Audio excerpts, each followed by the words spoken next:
춘천과 철원, 원주 지역에서는 교장 연수에 참여한 초등학교 교감들을 중심으로 코로나19가 확산됐습니다. 수능을 20일 앞두고 학교 방역은 비상인데 정작 학교 방역 책임자가 방역 수칙을 지키지 않아 집단 감염을 자초했다는 비판이 제기되고 있습니다. 김상훈 기자가 취재했습니다. 지난 2일부터 6일까지 도내 초등학교 교장 2명과 교감 6명은 원주에서 교장 연수 멘토링 프로그램을 진행했습니다. 그리고 당시 프로그램에 참여한 교감 5명과 교장 1명이 어제 코로나19 확진 판정을 받았습니다.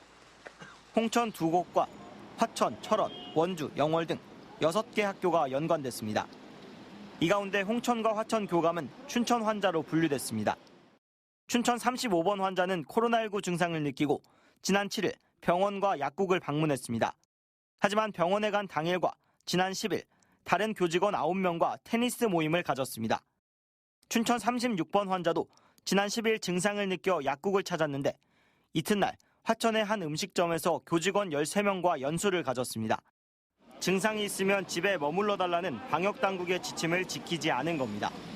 결국 도내 학교 24곳은 오늘 원격 수업을 진행했습니다. 교직원들은 모두 음성 판정이 나왔지만 매일 건강 상태와 체온을 측정하며 방역에 힘써온 학부모와 학생, 교직원들은 허탈감과 분노를 느끼고 있습니다.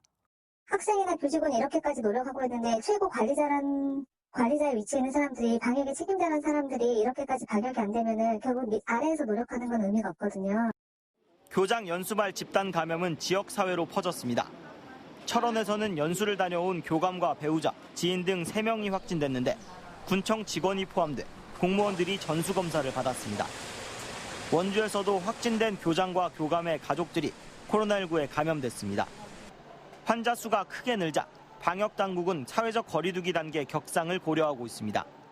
수도권, 강원권 등의 경우 이미 거리두기 1.5단계 격상 기준에 상당히 근접한 상태로 지금의 환자 증가 추이가 계속된다면 조만간 거리두기 단계 상향 기준을 충족할 위험성이 있습니다. 강원도는 경제 상황을 고려해 시군별 거리두기 격상을 검토하고 주말 환자 발생 추이를 지켜보겠다는 입장입니다. MBC 뉴스 김상훈입니다.